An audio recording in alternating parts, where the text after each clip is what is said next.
Great delight, first of all, to welcome all of you to Rhodes House. We've got Rhodes Scholars in the audience. We've also got some Yinghua Scholars from Tsinghua University. We have friends and colleagues from the Smith School. We are really delighted to welcome you here to the Rosebery Room of Rhodes House. And it is my great honor and pleasure to welcome and introduce Dr. Andrew Forrest AO, as well as Brian O'Callaghan, who will be moderating this fireside chat. So, Dr. Forrest is, clearly a force of nature. I have been watching him over the course of the last few hours, and I have to say that among the many leadership qualities that you exhibit is one of extraordinary curiosity and listening. It's been really wonderful watching you in action, engaging in dialogue with people across the university. So, Dr. Andrew Forrest is the executive chairman of Fortescue, which is a large mining company, but also highly diversified company. He unabashedly refers to himself as a captain of industry, and has turned Fortescue into a real powerhouse of commitments to climate and green tech. Has set a very, very ambitious target of 2030 for Fortescue to be net zero, carbon net zero. And he is also, he and his wife founded Minderoo Foundation, which has an extraordinary range of philanthropic commitments in areas including Aboriginal empowerment, major investments in Indigenous-led businesses across Australia, as well as green tech and education. I want to give a plug here for the postdoctoral fellowships that are offered at the Forest Research Institute in Perth, and many other wonderful commitments in education, but also in climate. And as you will, I know, hear from this conversation, as Rhodes Scholars, we often talk about fighting the world's fight.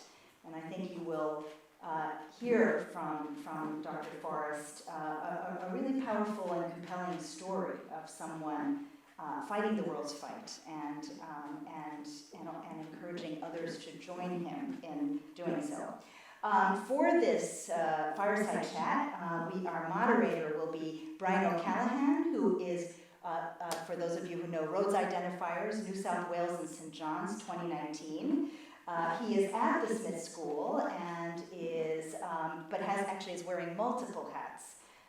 He is currently involved with a green tech, is it called Acadia?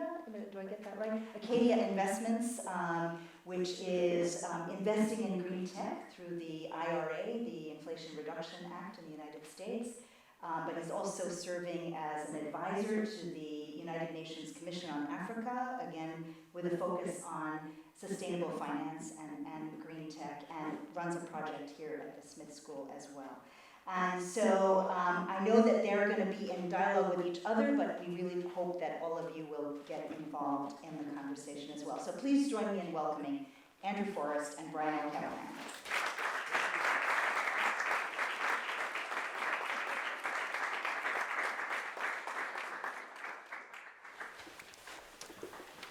Hello. Thank you everyone for coming down this afternoon. I know it's the start of a new term and we're all excited for that. Today we're particularly excited to be joined by Dr. Forrest. Dr. Forrest is, as Elizabeth said, a captain of industry. He wears that label both with pride but also, I think, with a tinge of skepticism, self-skepticism, let's say, and perhaps we'll get into that in just a moment. I want to say that learning from you today, I've come to see that you are a thinker, very much a thinker. You have a PhD in marine ecology, but you're also a doer. And that is what makes you quite unique in the international business landscape. And that is why I think we have such a full room here today as well. It is unique to see someone who has reached Titan status, let's say, and refuses to follow the normal path, the easy path, and instead pushes against it and looks for opportunities to do something different, not because I mean, of course, there are that can support yourself and your business, but also because it supports the world. So we're really excited for that. Certainly, there are various components to your journey that folks here today might ask more targeted questions to, and we want to say those questions are very much welcomed, and we're looking forward to open discussion and debate, as is always the case with one of these fireside chats. But Dr. Forrest, I want to give kind of the first word here to you. You've come all the way to Oxford.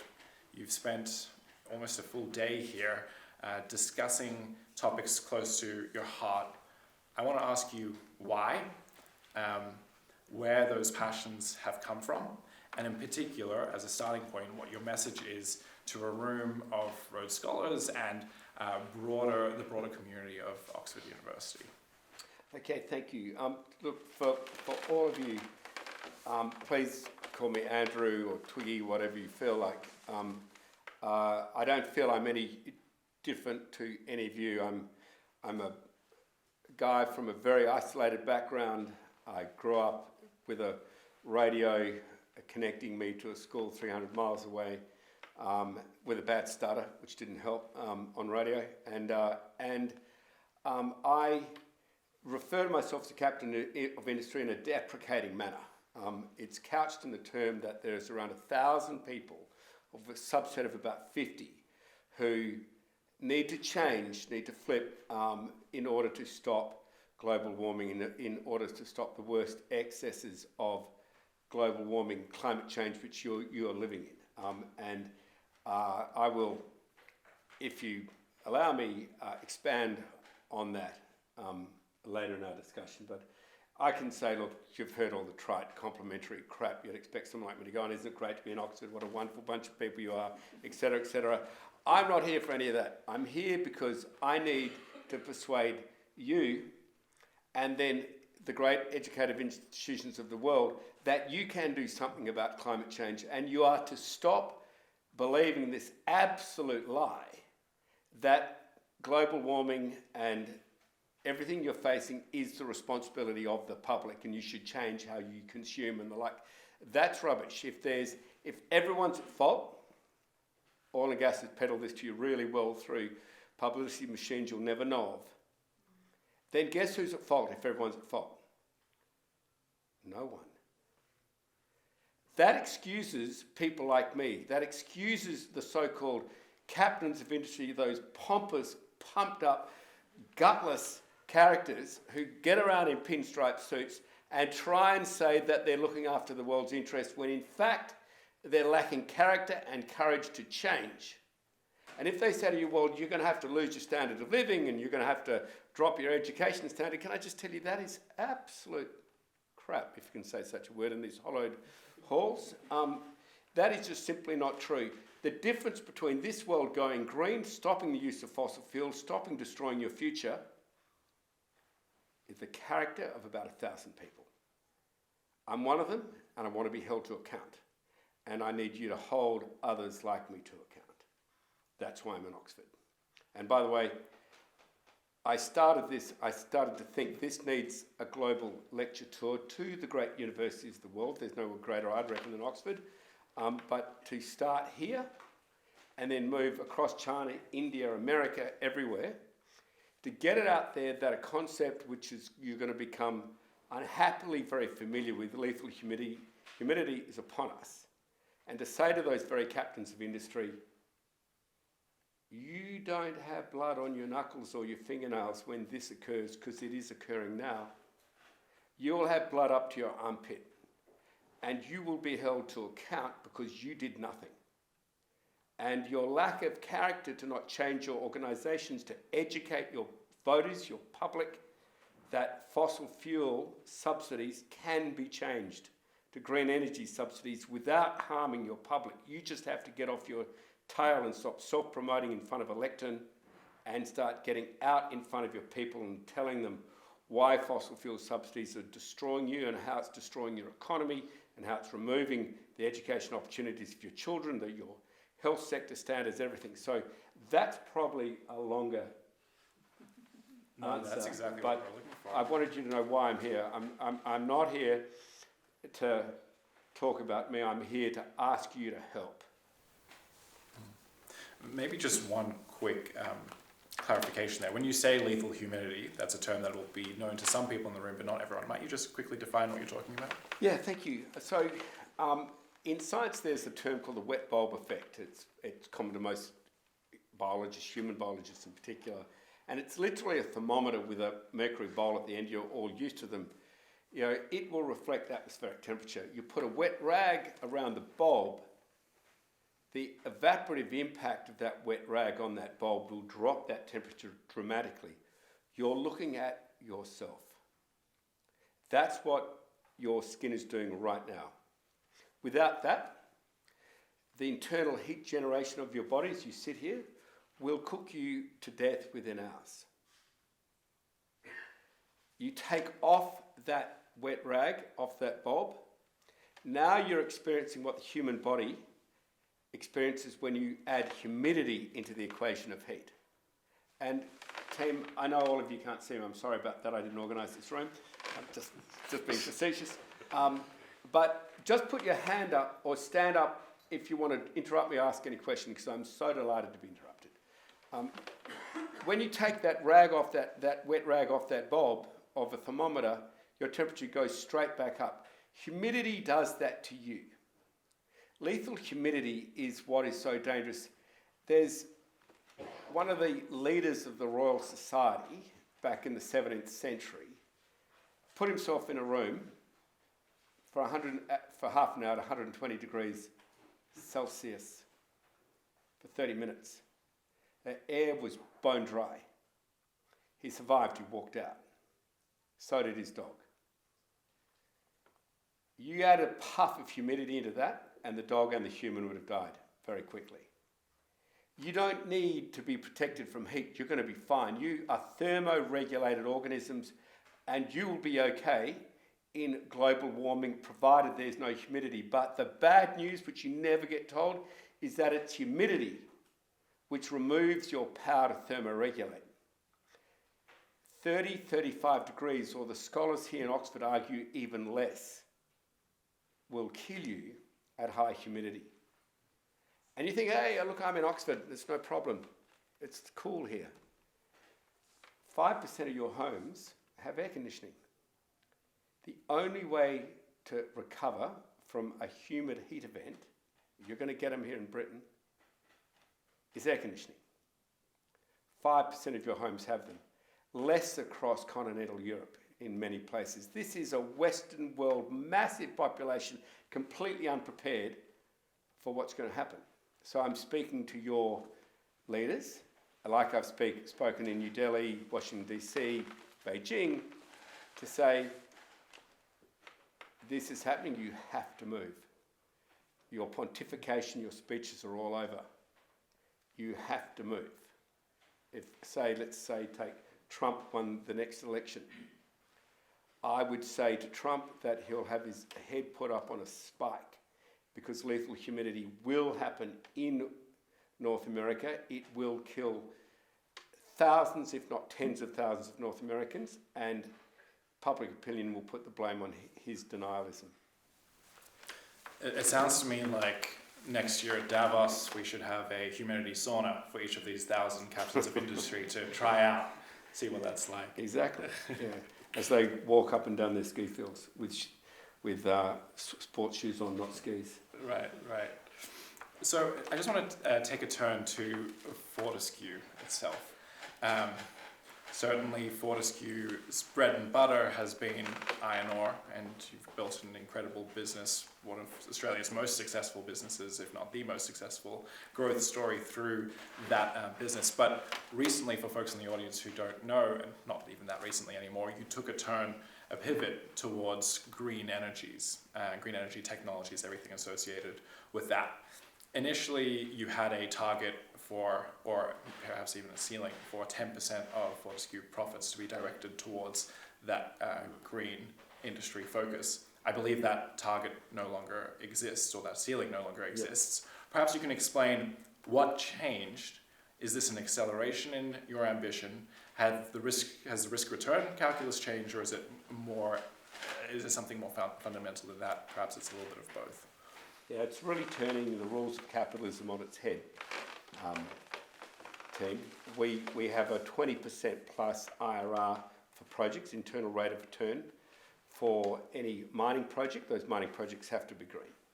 So that is a qualification before we start. For green energy projects, we have a 10% rate of return, project rate of return. So it's half. Now, I've been vilified and attacked in the financial press for why I do that, but then if I get a chance to speak to the editor, I say, well, just think it through, stupid.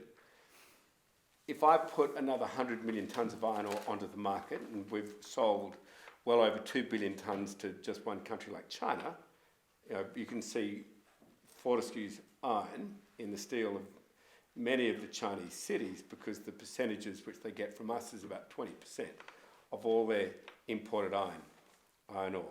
So if you take me accelerating our iron ore production, I'm going to drop the iron ore price globally. It's the heaviest bulk commodity shipped in the world, but I will drop it dramatically.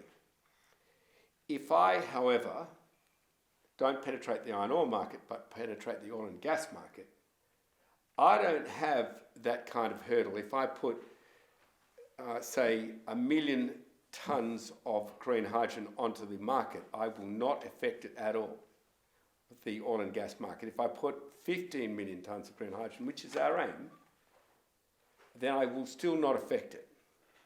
And to give you an idea of that, speaking recently to the chairman of Saudi Aramco, which is the world's easily most profitable company, right? I'm not talking about the biggest here. I'm talking about the company which makes the most money. It's that oil and gas sector. Then I will not impact it at all.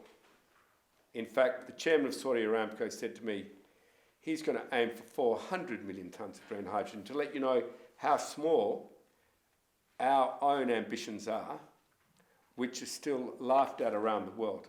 The minimum check for 15 million tonnes, minimum check will be 150 billion US dollars.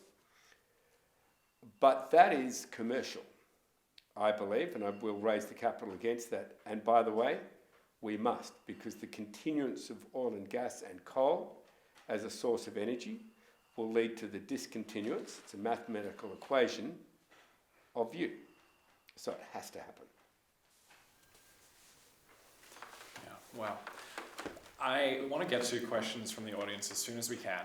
Maybe just to demonstrate Andrew's commitment to being an open book here, and I mean in life generally, I'm going to ask a couple of harder questions perhaps. And the first, Andrew, is when we're thinking about large-scale energy and other green transformations, a lot of that is reliant on mineral resources that are currently sourced from less than pleasant conditions, certainly, and I'm just going to come out and say... Like cobalt. Correct. Pure slavery, and worse. That is a significant problem right now. Do you see a pathway to addressing that, or are we going to save the climate but lose our humanity? Yeah, what a cracking question. Look, when I speak to presidents around the world, and say, take the president of the DRC, you'd probably know him.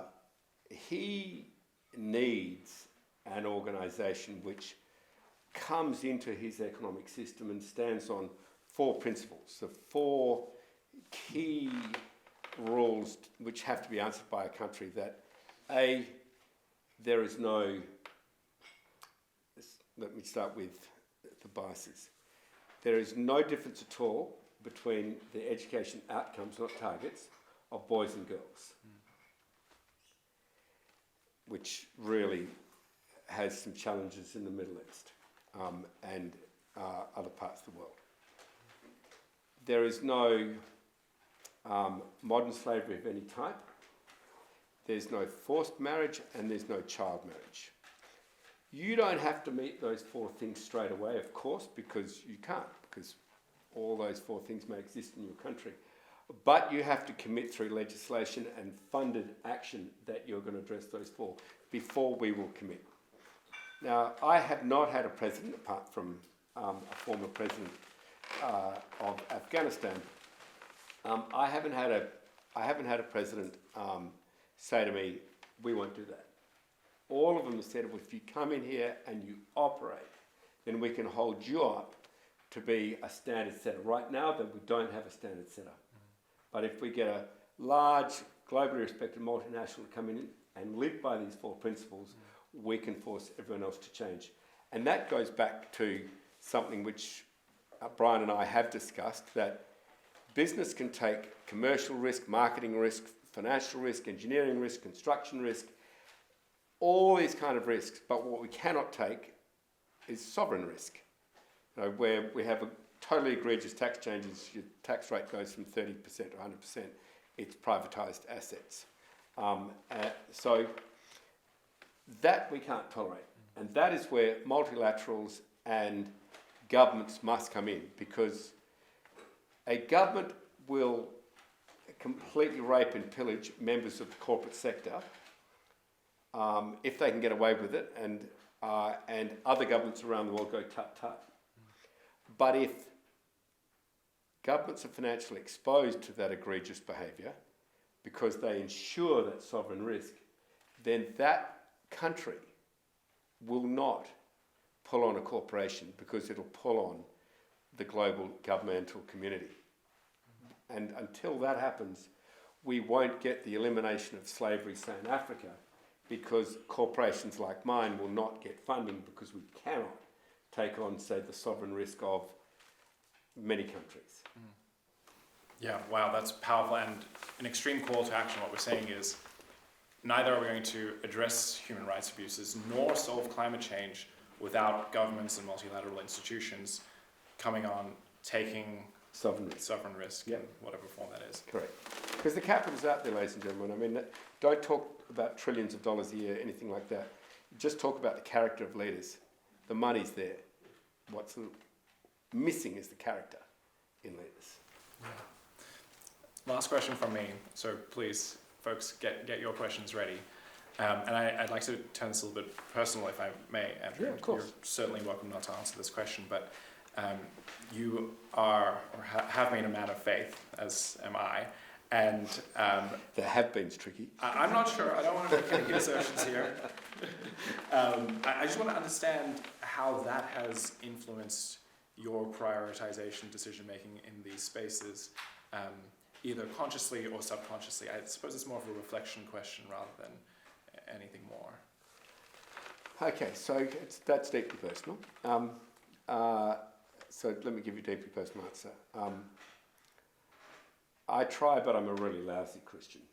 Okay, but do I believe that Christ lived and died for us? Absolutely. In a longer environment over 3 jugs of beer, I can share with you a number of my own personal experiences, but I firmly believe that to be the case. You know, I've studied the Quran, I've studied the other holy texts. We pulled together the global declaration by faith leaders, the Pope, the Chief Imam, etc. In 2014 on World Slavery Day, December 2, they all came together, first time they ever have, and haven't since. So I really had to understand multi-faith institutions, and essentially they all believe in a greater form of life than what we have, and I don't think we have to understand that completely for it to exist, because there's so many things humans don't understand which absolutely exist. Just go to dark matter, or where do we start? But I believe with certainty that there is life after death, and while admitting happily or unhappily to being a lousy Christian, I'm still a follower of Christianity, and I try and live as much as my weak, febrile being can by the principles. And indeed, we wrote a code of values, which I wouldn't be arrogant enough to say they're inspired by the New Testament, but I'd say they're certainly not denied by the New Testament. They come out of my Christian faith, and they lead to 10 values, which we recently put definitions and behaviours to those 10 values, so they stop being so spooky. But it is the adherence to those values across a 22,000 strong organisation, which has made Fortescue the top performing company in Australia in total shareholders' returns for a quarter of a century, by a large margin, 200-300%. And it is those values which we judge each other by. So we don't judge each other by did we pass exams or did we do really well or did we get the P&L in. We judge each other by adherence to those values. And that then means that galloping herd of people are all running in the same direction, and they're encouraging each other, they're helping each other, they're taking calculated risk, they're shooting for crazy brave, likely to fail plan A's because they've got bulletproof plan B's. They're not stressing about worrying about the problem, but they're just getting on and trying to fix it. They're not asking for permission, right? They're just, if they've got a brave way to fix something which hasn't been done before, provided they've got a bulletproof plan B, when it fails, because it probably will, then they don't need permission, they just go do it. And if it blows up, but they've got a plan B. If they don't have a plan B, they get fired, right? But within the freedom, okay, I've got a plan B, let's go for the crazy brave plan A without permission. Those principles have driven the success of Fortescue, and they boil down to this kid who grew up in the bush believing in Jesus. Wow, thank you for that deeply personal reflection. It's really appreciated by everyone in the room, I'm sure. We now have an opportunity for questions from the audience. Who shall be brave enough to start? Just up here on the front left, and then we'll go to the lady midway through on the right. Thank you, Elizabeth. Hi, Judy. Tell us who you are. Yes, I'm Harrison from Melbourne. I wanted to pick up on a couple of threads of what you were talking about. Firstly, in terms of corporate responsibility and the responsibility of CEOs. How do you imagine corporate criminal liability will look like in 25 to 30 years? Will we see these people who are up to their armpits in blood being put in prison? And then secondly, and perhaps relatedly, when we think about what motivates those CEOs to continue to obfuscate what they need to do for climate change, one of the things that's often referred to is maximising shareholder profits for the shareholders in the organisation, which in Australia is a duty in the Corporations Act. Do you think that needs reform? And if so, is it more of a tinkering around the edges, or do we need to wholesale reimagine the corporate vehicle in the 21st century? Okay, really great question. So first, you've given me a very safe space by saying 25 to 30 years. The answer to that is absolutely. You can see the writing on the wall with complete certainty that you'll have criminal liability for ignoring the environment within 25 to 30 years. And I say that because so many people would have died at the hands of the environment. ExxonMobil directors who allowed their deep understanding of climate science to be propagated within their own company just to be able to filter it out of existence in the global population terms of a concern by creating doubt. This is all you need to do to win an argument when you're already doing something, is just create doubt and it'll keep going. So yes, there will be criminal liability. I'm certainly advocating wherever I go that there should be culpability today for those who hide behind total shareholder returns as a reason to do nothing. And so this goes to the second part of your question. The reason why Fortescue is going to push really hard to bring large-scale, multi-billion-dollar green hydrogen projects into existence this year is because we need to break the nexus of what everyone thinks we should do to what someone is actually doing. And profitably, once governments see large projects getting funded and being executed and operating at a profit, then they'll move a lot quicker than the government sector, because right now people like you are holding a little spear in their back to say, why the hell aren't we going green? And their politicians are going, oh my God, corporates go green. And they're saying, we don't know how. I mean, there's a really big captain of industry in Australia who said, and as again I say that's not a complimentary term, who said, what, you're asking us to be a juggler, and we're really good jugglers, and then you want us to go and do a high jump and be really good high jumpers, and actually what you're saying to us is you want us to juggle and high jump. And it's saying how ridiculous, no one can do that. I'm saying that's rubbish, mate. If you're not going to be a juggling high jumper, then hand over to someone who can, right? You are obviously obsolete. You've declared your obsoletism. And so I think in a total shareholder return, projects which are successful will be the last nail in the coffin for people who don't move. But there's already a nail starting to be tapped into, and that is Fortescue Metals Group.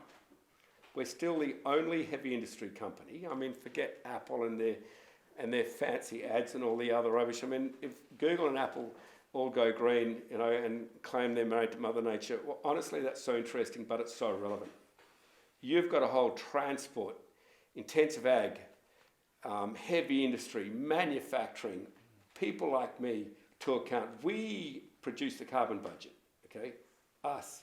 So all the greenwash aside, all the self-adulation for people who exist while making very little difference to the carbon budget, so if we can eliminate that, they're not going to matter to your kids or you. What we need to do is hold people like me to account. And when I say, actually, BHP, Rio Tinto, Vale, all my competitors, we have outperformed you while we went green. Our shareholder base went up by 300% while we went green, while you were briefing newspapers that Fortescue, a la Chairman Forrest, are irresponsible. We started to outperform you in terms of share price growth, and we've always outperformed you in terms of dividend yield. So I think when we get companies who start to outperform those companies who don't go green, who are going green, then that old lie, people are still clinging to it. Most captains of industry are clinging to it right now, and politicians are hiding behind them, saying, look, on a total shareholder return basis, it's just a nonsense. We can't do it. When I'm saying actually you can, and therefore you must, and holding ourselves up as proof. But look, we announced a $6.2 billion investment just to go green at the United Nations Climate and General Assembly last year, and still not one heavy industry company's followed.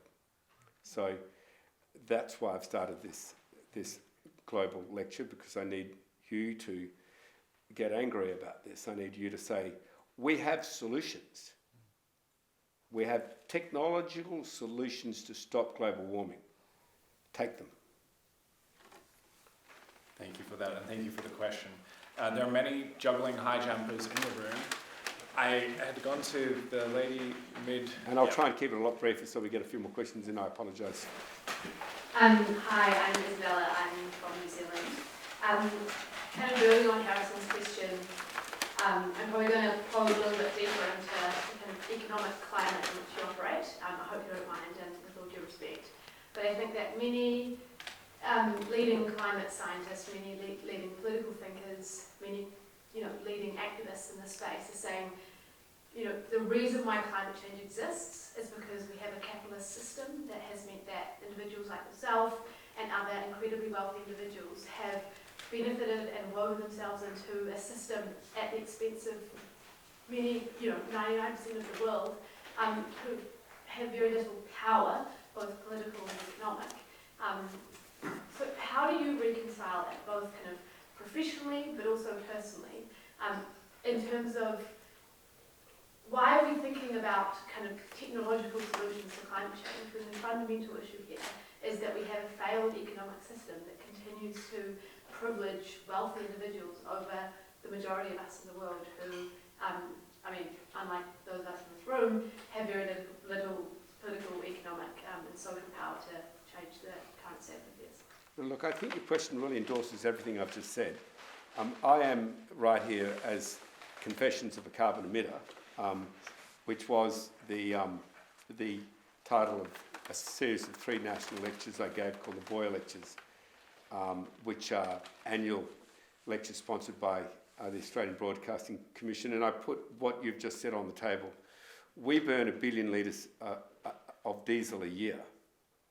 When we eradicate that by 2030 and don't burn any diesel, and I'm not a big fan of net, by the way, we've gone for real zero, then we make a very serious difference if we can do that profitably. And I've just got to say to you, it has to be profitable. This university exists and your education exists because somewhere along the line, companies made profits. Okay, you try paying the salaries with no money, your workers leave very quickly.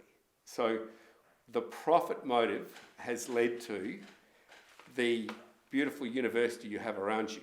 We can't deny that. How we prosecute that is very deniable. And this is where I take you back to the character of leaders. Once you know that what you're doing is going to harm the planet, you should not feel guilt. Institutions and universities should hold you to account, and you should feel immediate shame. And that is my message. So yes, certainly before I knew any better, I developed the system the same old way that I could. And right now I face a diesel fuel rebate in Australia, which heavily incentivises me to stay with diesel. You know, it costs the taxpayer $10 billion a year. Okay, and I've argued against that. And to go back to your point, people have said to me like you, why don't you just stop taking the diesel rebate? Well, that is because I'd go to jail. My shareholders could send me to the clink. So yes, the system is stacked, but it is a system which has generated growth and the standard of living which we must continue to enjoy. What has to change isn't that.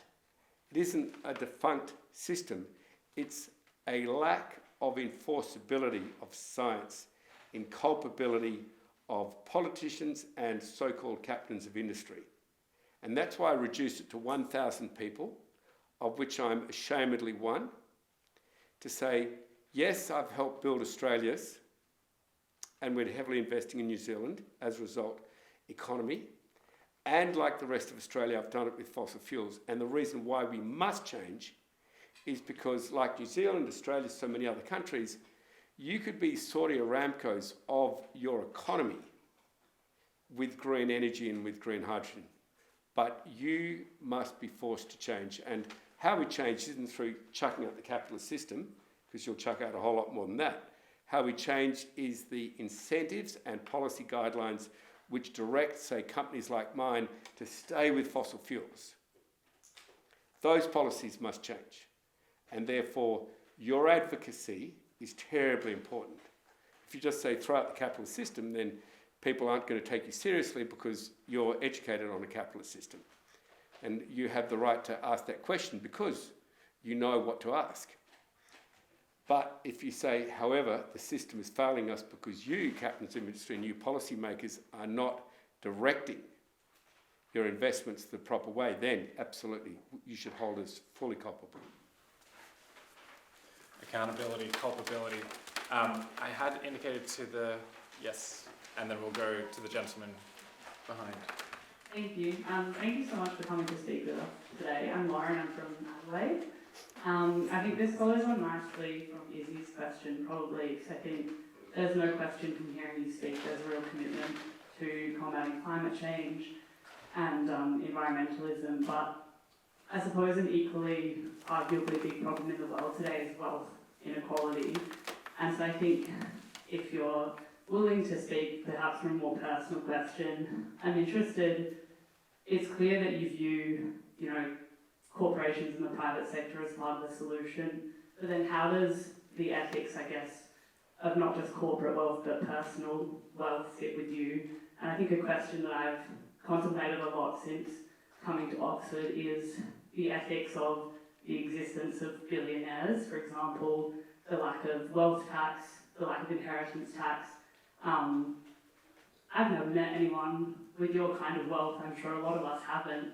So I guess I'd love to take this opportunity to then, how does that fit with you as an individual? And thank you so much for the opportunity to ask these questions. I guess, is it ethical to be a billionaire? How? Thank you. Yeah, look, okay, it's a really, all these questions are great. I'm so glad I came, guys. These are great to the heart questions, and do not feel any nervousness at all asking that. Look, I started a company which I put my heart and soul into, and I had a small percentage in, and a big ugly company called Glencore International AG came and took it off me in ruthless circumstances. So, like so many other people in my position, not all of them, thought, well, hang on, if I do something again, I'm going to have a big enough stake that it just can't get ripped off me. So the next company I started was Forrest AO. Now it turned into a $60 billion company. I was ambitious at the time, but I kept moving the goalposts out, and it became an Australian success story. As the major shareholder, I have this ridiculous amount of wealth. Okay, ridiculous. So I consulted people around me who I could rely on for good advice. The kids. Okay. Now Sydney, my youngest son, claims he was too young to be held to account for his vote, but too bad, Sid. And so I said, kids, do you want to inherit all this wealth? I can tell you it's going to really stuff your future up. I mean, I've got to show you really, really rich kids, and they're not happy. I've got to show you really, really rich parents. I can tell you they're less happy than you guys, even though they can do whatever they like financially. You just lose a lot of touch. So they all said, nah, Dad, it's yours. I said, so cool. And I said, because your mother and I made an agreement before we started really going out that my ambition in life, because Nicola wanted to know who I was before she slept with me, so I thought, fair cop. And I said, look, honey, I want to make $50 million and I want to give it away. And that's the person I am. And she said, oh, well, I'll put up with that. And so, of course, the number's a little bigger, but we're still doing it. Okay, we gave 2.7 billion. We started at 400 million. Only a few weeks ago, we gave away another 5 billion. Where that's what we're doing. And so, I don't get those people who want to be the richest people in the graveyard. I just don't get it. I mean, some billionaire said to me, Forrest, you're so old hat. The people who have the most toys when they die, they win. I said, okay. I mean, the people who die with the most toys when they die, they still die, mate.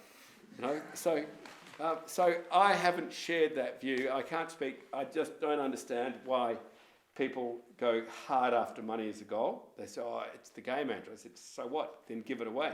Oh, you can't do that. I said, well, that's obviously not a game then, mate. You're in it for real. So I can't speak for others. But if you just say, oh, there shouldn't be any billionaires, then Fortescue might not exist, right? I mean, because it started with this bloke trying to keep control of his destiny this time. And it, accidental billionaire, but I'm fixing it, all right? Thank you for that question and for the response. We're running short on time, so we might go to the last question now here at the back. I'm okay for time if you are. Probably hear me from here, can everyone hear me? Oh, sorry, I meant at the back. Oh, sorry. Dr. Forrest just graciously said we might have a little bit more time, so we Okay. can go to you afterwards. Sorry, mate. Hey Jody, my name's Ben Kwong. I'm from California. I love that you're doing this sentiment of this talk, galvanizing us to go forward. And I just think, as one of the people who captain the industry, you have access to the other captains of the industry. I'm curious, you talk to them, you express how you feel about these issues. What do they respond? What are their excuses? Why they're not taking the same action as you?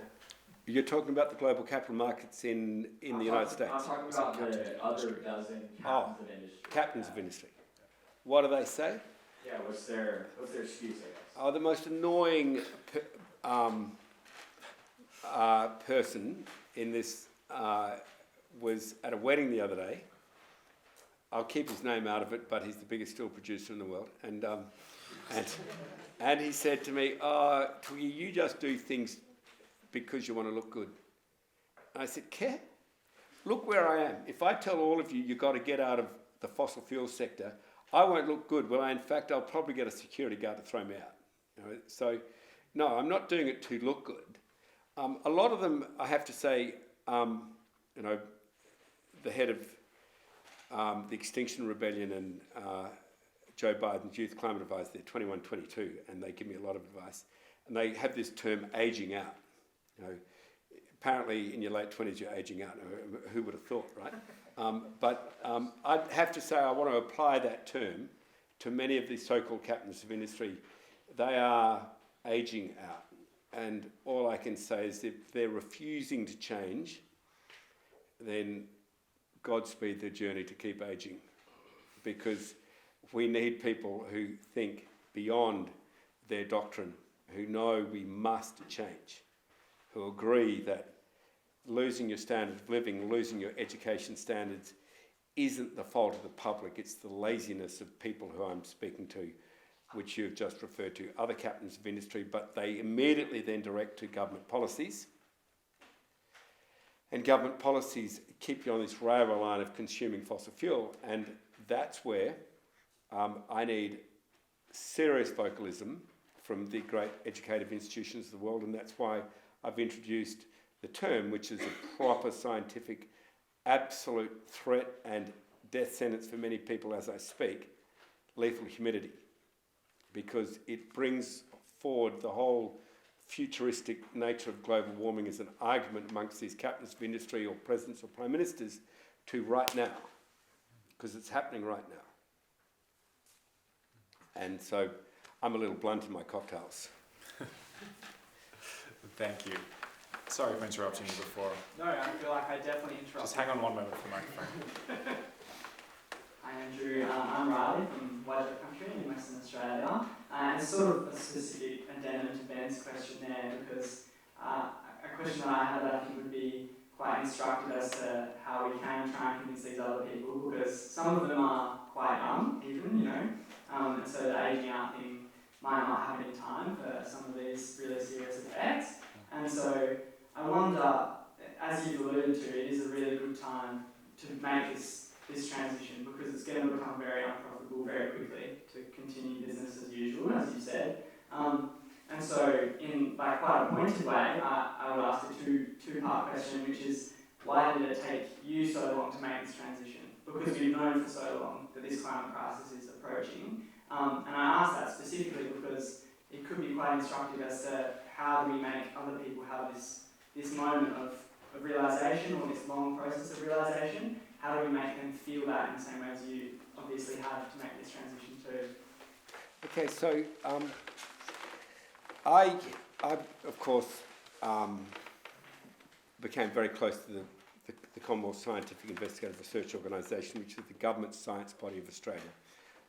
And they told me circa 15 years ago that climate change was happening, and I said, give me a probability. And they said 30 to 40%. And I said, that's not good enough. Okay, you know, I just didn't get it. And I didn't really properly get it. I pushed my company to develop a source of green energy. The only one I knew of was hydrogen, but it was being produced through burning fossil fuel back in 2013. And we held our first think tank up at the station I grew up on, which has these massive salt flats between us and the coast. And we worked out we could do about 40 gigawatts if we put panels over those salt flats. So all of a sudden I had an electricity source which would be big enough to make hydrogen, but green, first time. And with that, so that's 10 years ago when I started my journey, because I'm not going to go criticise something, I'm not going to drop something or abuse something if I don't have a solution. So I thought, okay, we can produce hydrogen green this way, and in 2015 I fell across a technology which allowed you, it's a crap technology commercially, but it was a technology which allowed you to transport hydrogen as ammonia. You know, just put nitrogen in hydrogen and you've got yourself ammonia. That is the slow burning fuel, perfect for trains, ships, etc. in itself, right?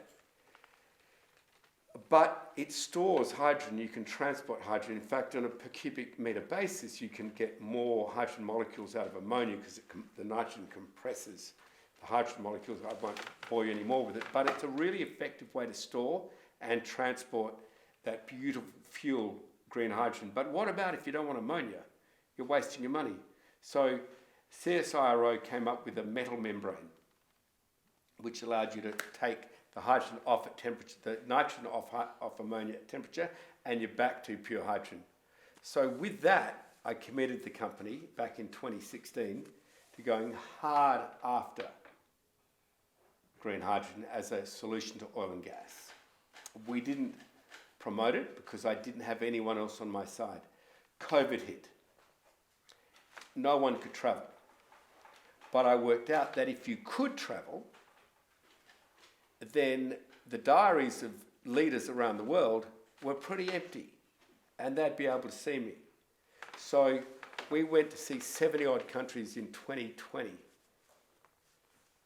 to 2022 and spoke with presidents and prime ministers, and that's when I went hard into green hydrogen and hard into stopping my company burning fossil fuel.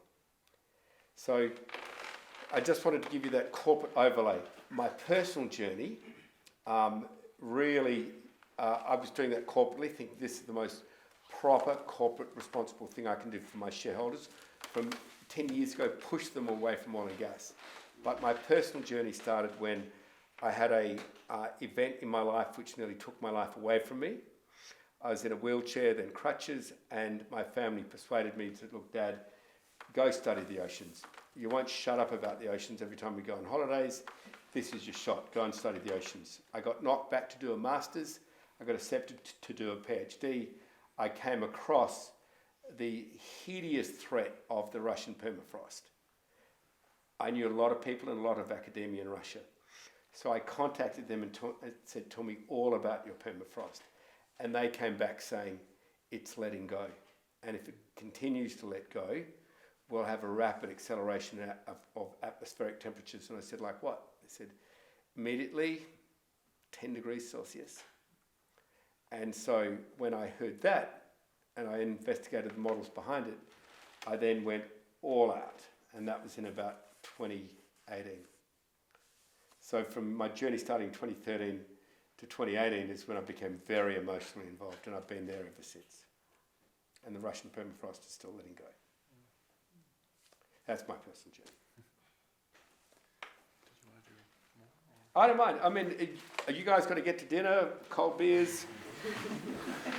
Maybe should we do one last question here, and then we'll finish up. Well, it's can't leave me up. Hi, I'm Alina, by the way, from Washington State, US. This is a question that I feel like I've asked at multiple not similar talks, with climate change talks. I feel like I haven't gotten quite a satisfactory answer on it, which is we are often told that it's not possible as a public to do, it is corporate responsibilities, captains of industry, or it's political leadership. And I guess that's my question, is what becomes the role of the public then in cases like this, in which it feels like there are very few people with a lot of economic and political power to make changes, and they're not doing it fast enough? How do we, as a public, do we have a role in speeding up that process, and how is it a matter of political pressure to, as you said, kind of institutionalize scientific knowledge in legal spheres, or is there something else going on that we can do? Okay. So look, it's a really terrific question. At the end of the day, we all serve someone. Okay, so if I really want to impact a politician, I'll say, I'm going to go to your electorate. If I really want to impact a chief executive, I'll say, I'm going to go to your shareholders. Okay, it really works. So I have gone to New Delhi, Beijing, and DC, and I've explained to them the science of lethal humidity. I said, you won't have a nick on your finger, that little bit of blood. You'll have blood all over your arm. And it could well happen in your electorate cycle, in your election cycle. Because these 3 odd billion people of the world do not have access to air conditioning, and they live in the tropical and subtropical world. The food baskets of the world, China, India, those massive, massive food bowls, Africa.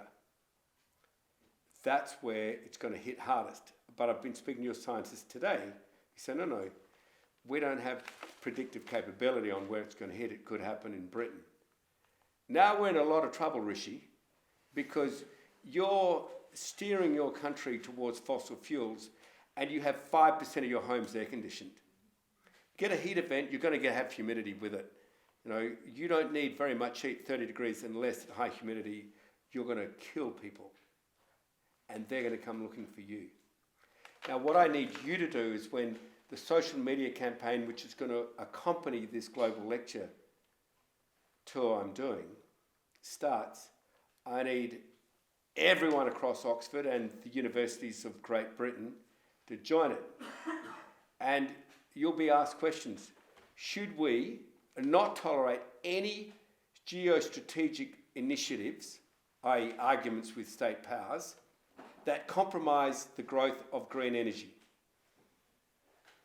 Should we make that a criminal liability of a policymaker if they start to say, we will put up walls against India, against Britain, against North America, against China, so that we can all be the biggest, fattest bully in the sandpit on a geostrategic sense?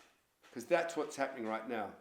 These great powers are arguing with each other, and they're quite hot arguments, I have to say. I mean, you dig underneath it, there's real aggravation. It's not pretend, it's real. But the public should ask, from India to China to North America to Britain to Europe, to say, we don't care. All of you admit that many more people will die from global warming than a hot war between, say, America and China, powered by AI. You've all said that. So let's get after global warming now and make sure there's no restrictions at all to the growth of green energy. And down will come fossil fuel subsidies. Down will come all these barriers which have been put up by people like Trump. Up will go energy, which is all green. And that's what we need. So I want you guys to get really vocal. You're all social media savvy. You know, the Murdoch press, they don't really care. They're just going to go for wherever the money is to sell newspapers. But watch those barons who have oil and gas interests and media interests. They're the biggest problem. Okay, and call them out. So what I'm hearing for the public is use your ears, listen. Yeah, Lethal and join community us. is real. It's in the UK, your life is at threat, genuinely. Genuinely. And speak, however that might be, through social media, through the pension companies that you're subscribed to. You hold shares in many of these companies, through your voice in public discourse. Maybe one final short Can I question. just add to that? Yeah. So with your principals here at Oxford, I have said your students should be asking you, and you should be telling them that you're going to walk away from fossil fuel funding. Now there's millions of pounds of that at stake a year, and you shouldn't take that on as your problem. That's got to be our problem. You've got to say to people like Forrest, we want to walk away from fossil fuel funding. Introduce us to those insurance companies who you pay premiums to those investment banks you pay fees to. Introduce us to all those people who want to earn fees and premiums, etc., from your company. And just let them know how much you like Oxford, and maybe if they like Oxford too, they'll do business with you. And get Oxford to walk away from fossil fuel funding. Start at home, but then spread that everywhere. It will catch on, particularly, sadly, as lethal humidity is real and it's killing people. And we can point to it now. College presidents, vice chancellor, I hope you heard that, and I hope you guys conveyed the message too. And I just want to ask for one sentence. And Amy, Well, you sort of answered my question. It was more about the role of governments, because we've spoken a lot about corporations, but I think you did touch on that. yeah, governments, Last. business push governments to make policies, and governments must educate the public to reality. At this stage, governments are pretty lazy, and they don't stand up and say, we can switch off fossil fuel subsidies, but we will subsidise new green energy.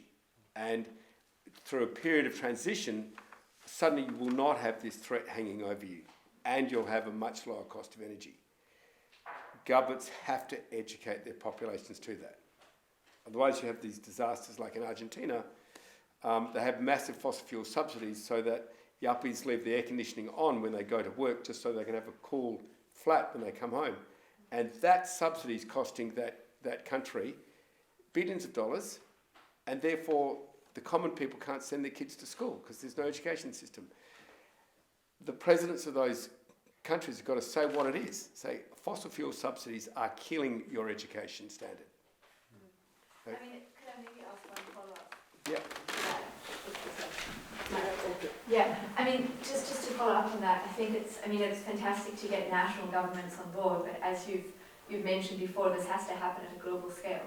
So how do you have that happen at a global scale when you have such immense geopolitical issues currently and dissent between lots of countries?